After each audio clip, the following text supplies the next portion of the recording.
Congratulations, Mara. Now I have the honor of introducing one of my colleagues on the executive committee of the IFA Board of Directors, and she is an experienced franchise leader, and she's on the forefront of many of the issues we are facing as an industry, and has mobilized her entire system to become involved in the fight to protect franchising.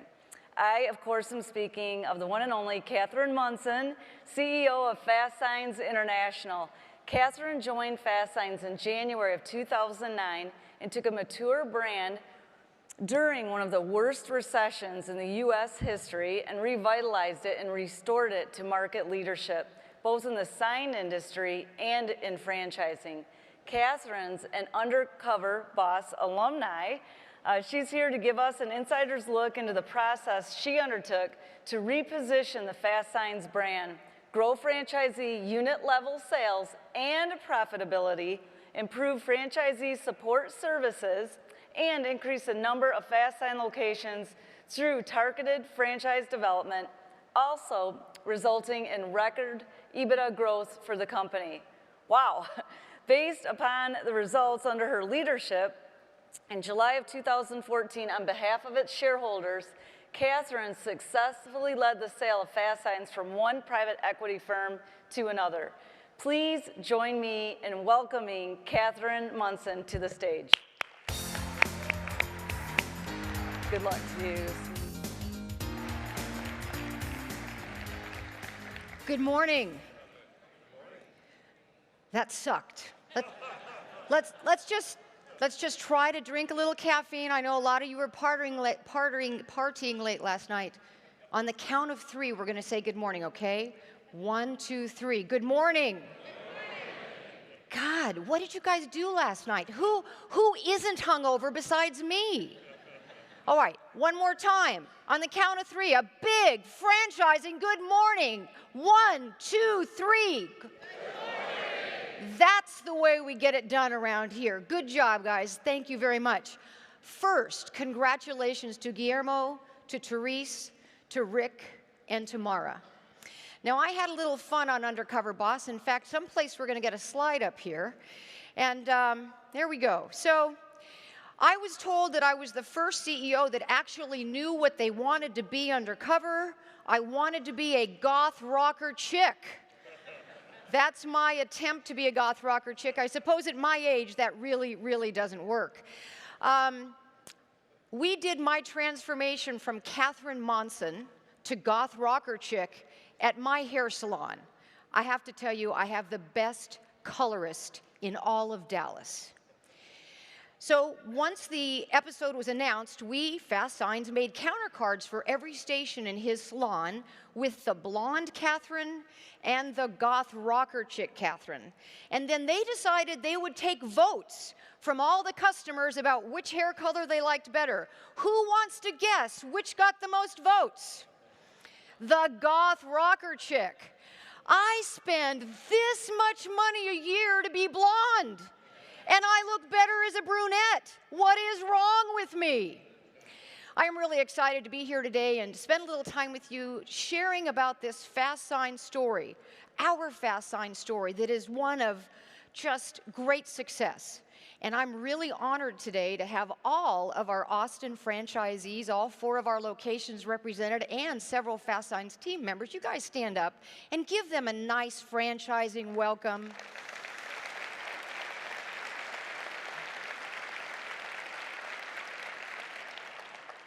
I think it's pretty nice that when on the Friday prior to this talk, so last Friday, Mark Jameson said, why don't we invite our franchisees, like, duh. And all 4 of them showed up, so thank you very, very much. I love small business. I grew up in a small business. My mom and dad started with 1 preschool and then 2 up to 5 preschools. And I remember being an 8-year-old and going on the weekends with dad and mowing the lawn and cleaning the kitchen and cleaning the toilets. Do you know they make toilets that are this big for tiny little butts? I cleaned those toilets hundreds of times. And then as I got older, I got to do the accounting and the bookkeeping. I got to work in the summers, sometimes as an assistant director, sometimes as a lifeguard at the pool, but it was so much fun. And then, in my junior year, of high school. One of those fluky things, dad had back surgery, mom had surgery for diverticulitis. They're both in the hospital at the same time. It was like party. Oh, no, wrong thing. It wasn't party. But for 2 weeks in high school, my junior year, I took off of school. I didn't show up for 2 weeks. I opened the Anaheim location at 7 o'clock in the morning, and I greeted the parents and the kids. And then when 8 o'clock teachers showed up, I moved over to the Yorba Linda location and worked there all day. And at night, I would go to the hospital, and I'd sit by my dad's hospital bed, and I would talk about what happened during the day and have him sign the checks I wrote and mail them the next day. It was through that I found my love for small business. I'd never even heard of franchising. And then in 1980, I got a job at a little franchise company called Sir Speedy Printing Centers. And I got to be part of the team that grew that from 200 locations to over 850. And in my time at Sir Speedy, and then running Multicopy Europe, running PIP printing and marketing services as president, I grew to fall in love with franchising. What do I love about franchising? I love that people have the opportunity to control their own destiny, be their own boss, build wealth for their families, create economic growth and output, create jobs, and make a difference in their local communities. So I got tapped on the shoulder by Rourke Capital Group to be CEO of FASTSIGNS. We did that dance of interviewing and deciding if we liked each other in the summer and fall of 2008. We decided we were going to do this thing, and I show up in February of 2009. Who remembers what was going on in the economy in February of 2009? Anybody have a pit in their stomach from remembering what that was like? So here comes the new CEO from California, the land of fruits and nuts. The beloved founder and CEO is retiring. This is a great time to take over, guys, right? Actually, it was a great time to take over because I walked into a franchise network where franchisees were facing some big challenges. I walked in and same-center sales had declined double digits. These franchisees in business for 24 years might have had a month here or there where the network had a decline in sales. They had never had a quarter of negative growth. In 24 years, the new nut from California, that fruity land, shows up as CEO and sales are down 16%. So the first thing we had to address as the new CEO was getting the team rallied to come up with great ways to help our franchisees fight this recession, build their sales, manage their expenses, and preserve cash flow.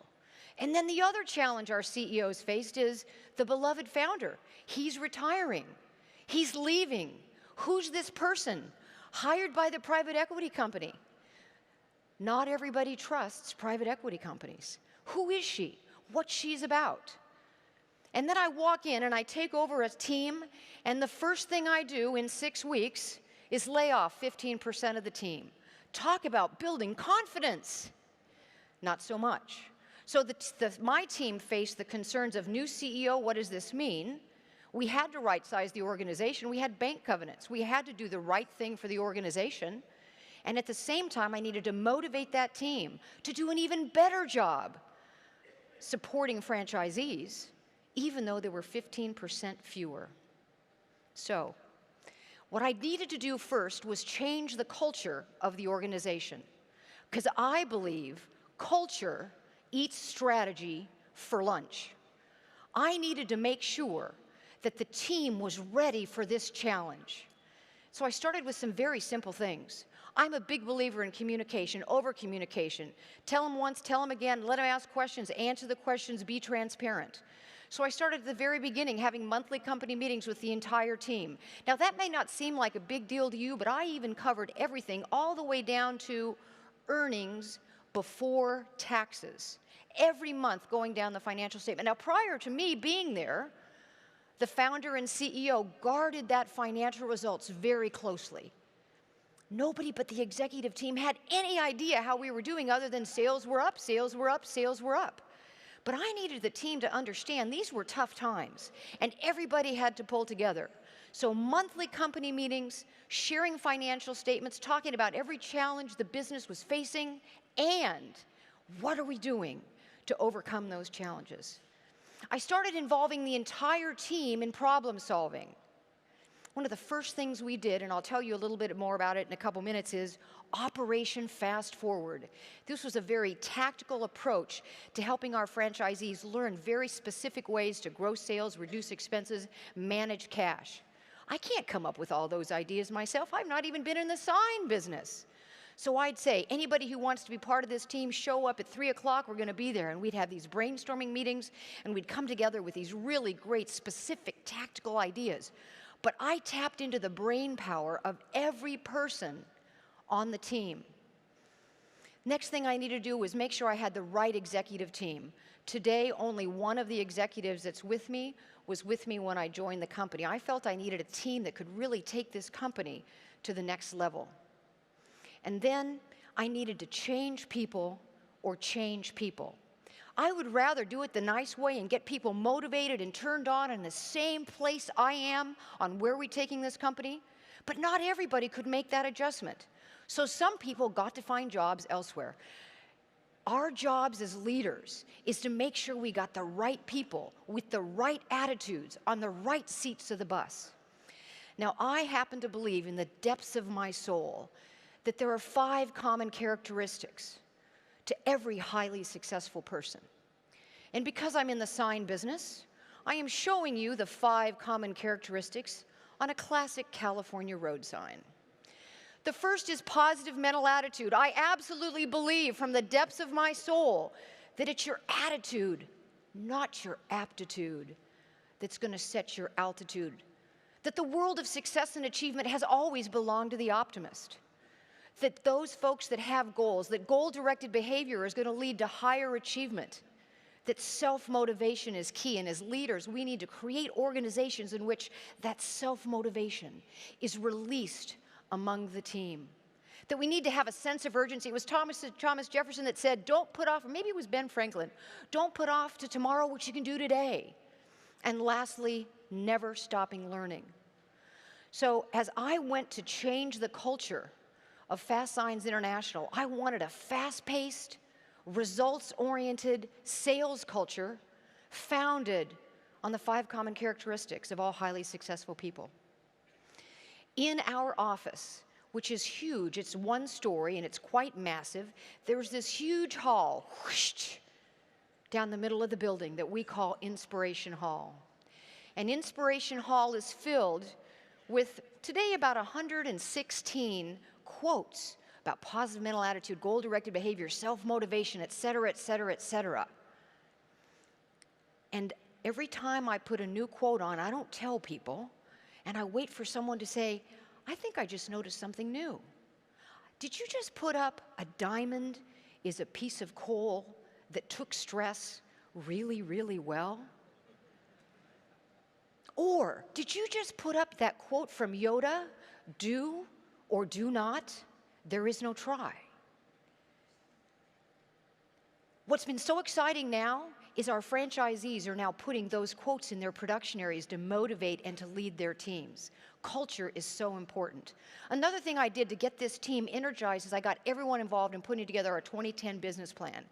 In the room, brainstorming ideas, and whenever there was an idea that we couldn't implement because every company has scarce resources, we'd get back to that person as to why. So changing the culture at the corporate office was absolutely integral to us being able to provide better support and leadership and motivation to our team. So then, 2009, what are the things that I did to get my arms wrapped around this FASTSIGNS network? I started with, in about the March timeframe, my 28-city town hall tour. I would get on a plane early Tuesday morning, each one of these trips with a different member of my middle management team. And we'd do a seminar with franchisees on the Tuesday night, get on a plane Wednesday morning, go to the next city, do it on Wednesday night, get on a plane Thursday morning, go to the next city, do it on Thursday night, week after week after week. And what that did is it gave me the opportunity to demonstrate to my franchisees that I understood their business, because I gave a seminar, a very practical, tactical seminar on how to increase sales, manage expenses, and manage cash. And then I had lots of opportunity face-to-face with almost 85% of our franchisees in those 28 cities to ask, what are we doing well? What are we doing lousy? What are we doing that gets in the way? And what can we do better?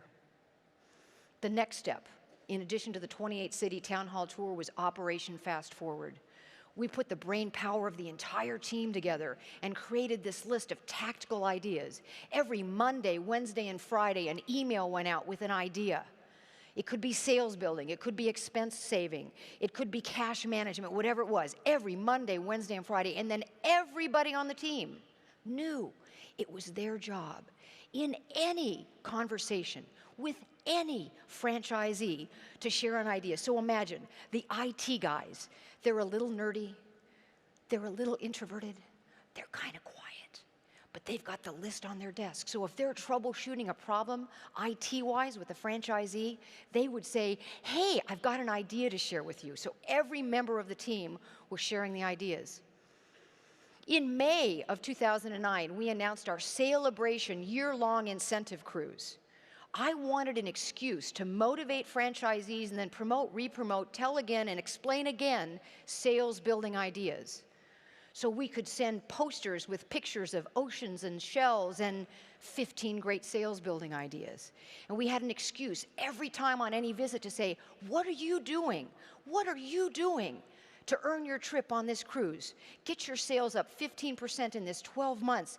You're going to go on an all-expense paid cruise. We motivated a lot of folks to do more than they would have otherwise, and we got to tell them again and again and again those excuses. We had to repeat all these great sales building ideas. Another change made in 2009 is I moved from office-based business consultants to field-based business consultants. The founder really believed in having all of our field staff live in Dallas because you could see them when they weren't traveling, but outside of freaks like me that love the road warrior lifestyle, there aren't many people that are going to travel 60, 70% of the time. So we didn't see our franchisees very often. And by moving to field-based business consultants, we were able to triple the number of face-to-face, toe-to-toe, belly-to-belly center visits we had with our franchisees, improving support.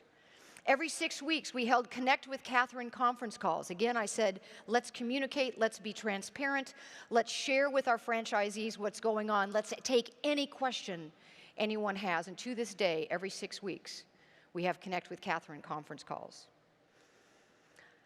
In September of 2009, I developed our 4 key strategic objectives, which we will see right here.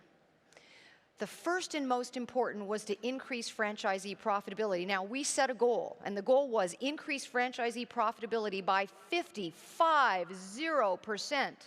from 2009 to 2015. And how the heck were we going to do that? You guys know it's all about happy, profitable franchisees. I don't think there are any happy, unprofitable franchisees, so it's all about unit-level economics and profitability. So what did we focus the team on delivering? Training on higher margin products and services, outside sales, how to price better, the right product mix to be most profitable. Every year we do a financial benchmark survey, and we share the results, and we use that as benchmarking and best practices, and then teach the network the best practices of our profit leaders, our 25% most profitable. We have a supply chain team that is negotiating to lower the ceiling price our franchisees pay on equipment and services and supplies. We focus on improving efficiency and workflow and best production techniques. We are believers in business plans. That's goal-directed behavior. We got more and more of our franchisees to have a business plan and then implement it every single day. We implemented board groups, which is like a peer group or an advisory group, groups of 5 or 6 or 7 franchisees that act as each other's board of directors. And let me give a plug for one of the vendors here. We undertook the Profit Mastery training, outstanding training that really helped our franchisees understand not only how to build profits, but to understand the balance sheet ratios and understand that cash is king and you need to accumulate it. The next of our 4 key strategic objectives is to increase average center volume to $1 million. And at the end of this presentation, I'll let you know where we are in that regards. Increase the value of the brand. We measure that several ways. One is by resale multiple. We continue to see year after year our franchisees selling their business for higher and higher multiples of their EBITDA. and further improve already high franchisee satisfaction. So everybody on my team lives by these 4 key strategic objectives. Every monthly company meeting I have, I'm having people tell me what they've done in the last 30 days to achieve this. Give me examples, real-world examples. What did you do for Matt West to help achieve one of these objectives? Very focused on that. We launched our outside sales initiative. We put all the nuts and bolts together in the last quarter of 2009. We launched it at our January 2010 convention because we need to change this model from being reactive to proactive. We created everything from job descriptions, compensation plans, onboarding, training, etc. Sales call leave behind material. We created a 9-step FASTSIGNS solution selling system. And we teach very tactical sales training on every step, from prospecting and pre-call planning, the meeting, the approach, closing, and deepening the relationship. We've beefed up our sales management training because the hardest position in the world to manage is salespeople. And through this year of 2009, I assessed that not only did we have the cyclical impact of the recession affecting us, but also structural changes in the marketplace. A lot more people had gotten into wide format printing in the prior 5 years. Sheet-fed printers are seeing that to diversify, they need to get into that business. More and more sign shops are coming into the marketplace. Online providers are now selling basic, simple commodity products at this time online. There's a downward pressure on commodity pricing.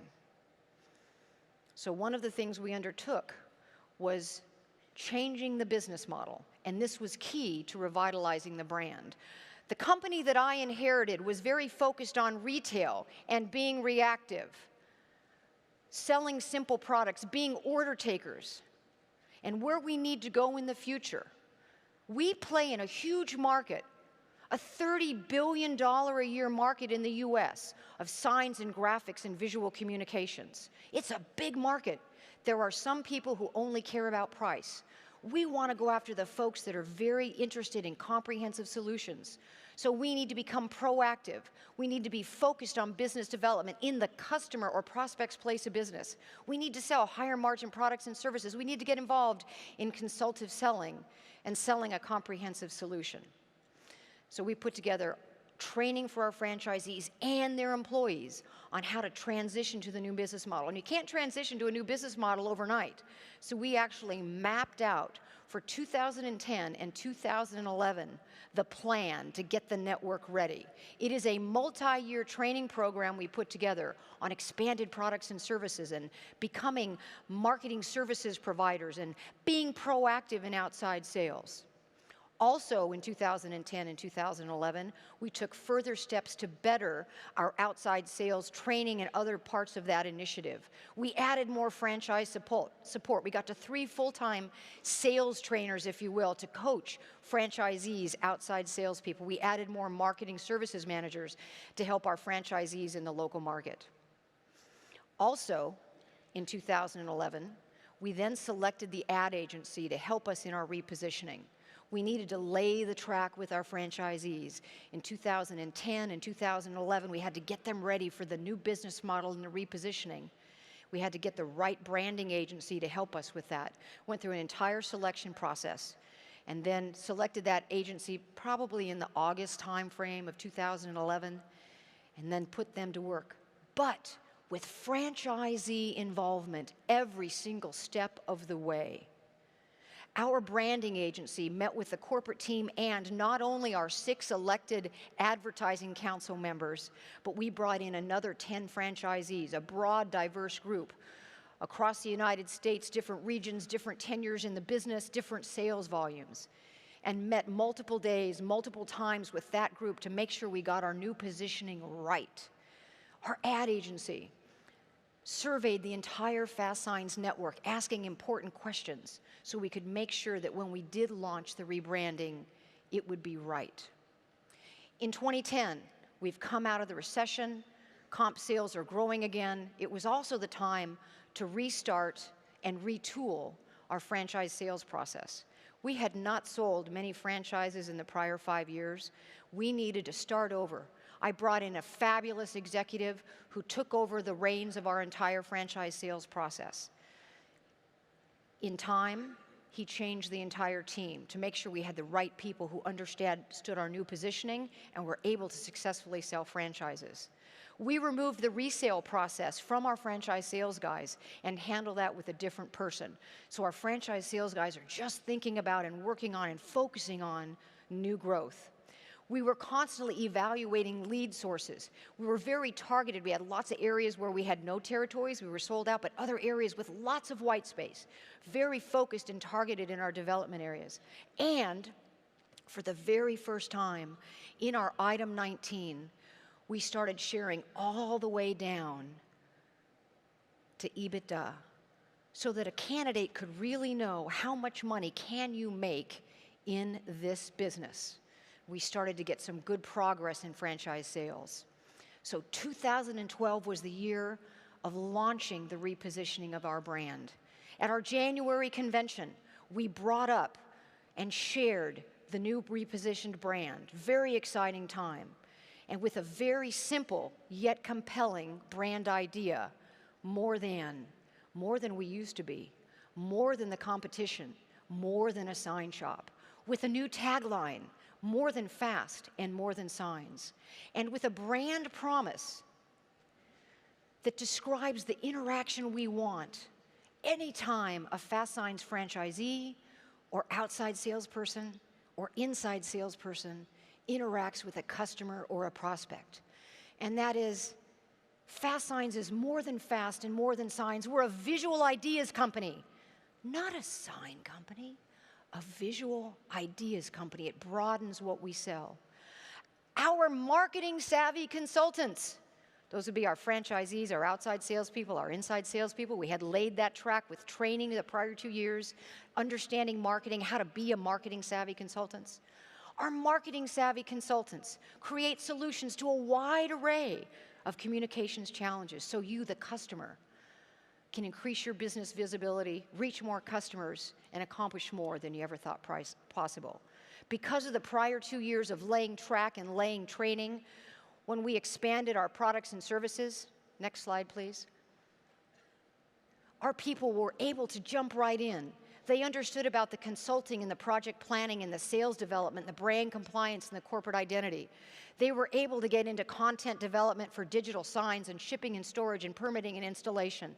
And not only in our products did we have typical signs, but also we got involved in interior decor and products and exhibits and displays and promotional products and printing and mailing and point of purchase and interactive and digital signs. And so with the expanded products and services and the training, our franchisees really began to provide truly comprehensive solutions. Some examples, for a restaurant, beyond simple signs and banners, they can do wallpaper, wrapping fixtures, digital signage, integrating QR codes and SMS text messaging with static signage, providing mobile-optimized websites. For manufacturing, getting involved in larger external projects and wayfinding and architectural signage and ad specialties. For healthcare, digital signage, interior decor, wayfinding, and more. And the repositioning included new center decor, cleaner, more sophisticated, that very clearly communicated the expanded products and services. For the very first time, we said to our franchisees, we're going to hold you to the new decor standards.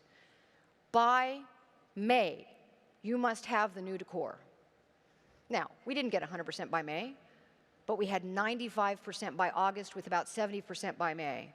And what did we do in May? We launched new TV commercials. We had a new website. And we have beautiful locations with great visual graphics that communicated successfully to customers and prospects that we were more than, that we had a lot more things we could do. That new decor drove sales. Also in 2012, we added one more thing to our franchise sales. We'd been selling new greenfield startups, we'd been selling conversions, and now we began to sell something called a co-brand, where we allow someone from the printing industry, the photo or camera industry, embroidery shop, to co-brand with FASTSIGNS and have both their brands present. And since 2012, we've sold 25 co-brands and several have already opened 2 locations or 3. Our focus in 2013, 2014, and 2015 has been to truly become more than, to continue to motivate our franchisees to implement and to live this more than brand promise, to further develop our outside sales initiative and get more and more traction and more outside salespeople out there successfully driving profitable sales volume for our franchisees, and to continue the transition of our business model. And at the same time, in the last half of 2013 and the first half of 2014, continue to lead with excellence and undergo a sale process. And for any of you that have ever undergone through a sale process, it's kind of like having a second full-time job. But because of an amazing FASTSIGNS International team, we continued, we didn't lose a beat, we didn't miss a beat, the trajectory of the company continued, while senior management was very absorbed in the sale process. And in July of 2014, we concluded a very successful sale with an extremely high valuation from one private equity company to another. And our initiatives are working. When we launched our outside sales initiative in January of 2010, there were 10 outside salespeople in the network. They happened to have been employed by 10 really forward-thinking franchisees. But nobody else in the network thought sales made sense. Heck, you open the doors and customers line up. Now the lines have been getting shorter recently because of structural change in the industry. But from launching that outside sales initiative in January of 2010, when we had 10 outside salespeople in the network, we ended 2015 with 424 outside salespeople out there making proactive calls on customers and prospects, driving profitable sales growth for those franchisees. AUV, average unit volume, for centers a year or longer in business has grown 43% since 2009, and that's with the dilution of about 100 new centers opening in the last 4 years. So we're having very great success in growing that profitable sales volume. And our focus on franchisee profitability is paying off.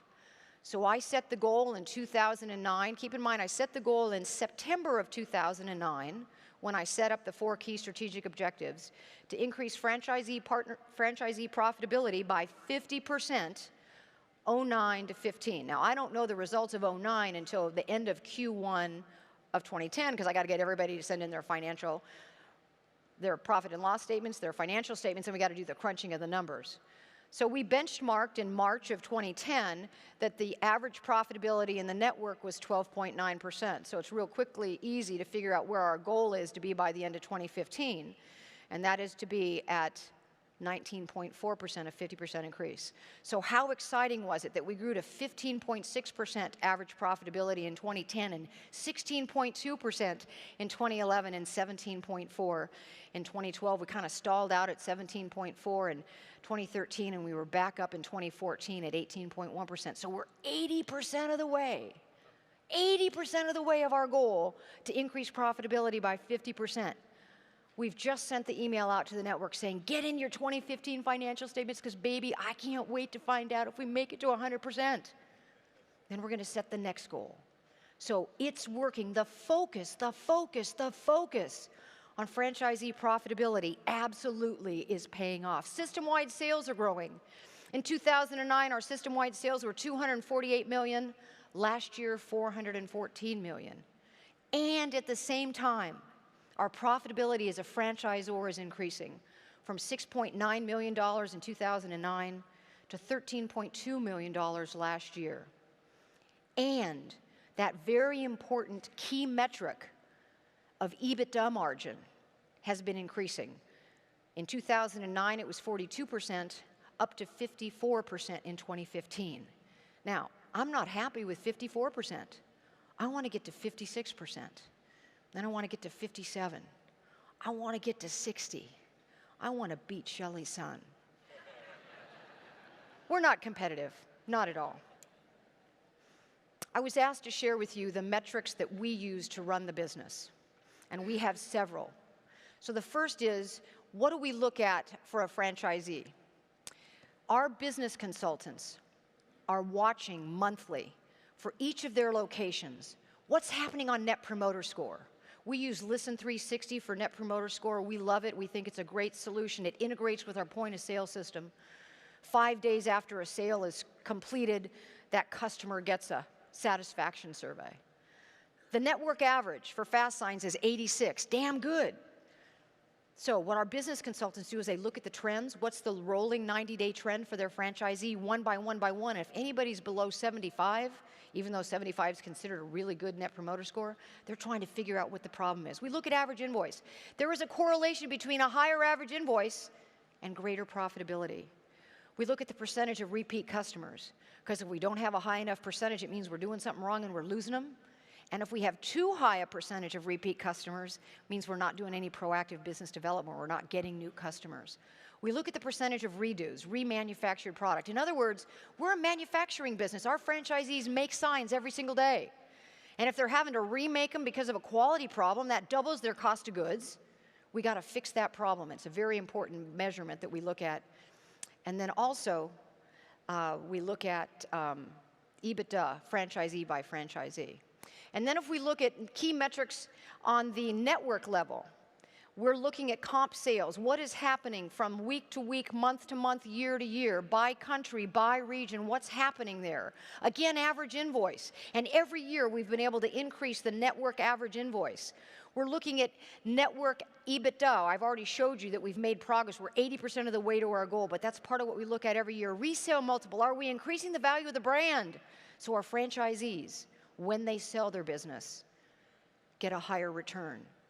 Every one of our franchisees should not only build wealth for their families while they're running the business, living it every day, they should also get a great return when they sell it. We take a look at the number of locations that are below minimum performance and make sure that we're really focused on turning those peoples around. And then other key franchisor metrics we look at, number one would be franchisee satisfaction. Someday I want someone to say that I am the queen of franchisee satisfaction. I really want to get that kind of recognition. Franchisee satisfaction is what it is all about. Yeah, they got to make money, but you also got to serve them well. You got to listen to them. You got to involve them in decisions. But every year, we do an internal survey, which gets right on down to questions like, does the CEO return your calls? Does the CEO wear army boots? Oh, no, that was the wrong survey. We participate in both Franchise Business Review, and I love Franchise Business Review. We also participate in Franchise Research Institute. What we like about those is they're third parties measuring how satisfied our franchisees are and comparing us to other franchise brands, not just in the sign and visual graphic space, but all out there. And then in our franchise sales process, our franchise candidates can look at those results. We also participate in the Canadian Franchise Association's annual franchisee satisfaction survey, and then we look at other awards. Where are we ranking against other brands for things like military veterans and more? We also manage our franchise sales process very, very closely. We take a look at the number of leads year over year, cost per lead source, cost per sale, the closing ratio, not only for the whole team, but franchise salesperson by franchise salesperson by franchise salesperson. What's our closing ratio for broker leads and non-broker leads? We're looking at these metrics constantly and making sure that we're tweaking and doing the right things. And then some of the most important metrics for a franchisor would be, next slide, please, the very important EBITDA margin, EBITDA per employee at the corporate office, revenue per employee, royalty per employee, our total salary as a corporate office as a percentage of revenue, and our unit count, our franchisee count, franchise location count to employee ratio.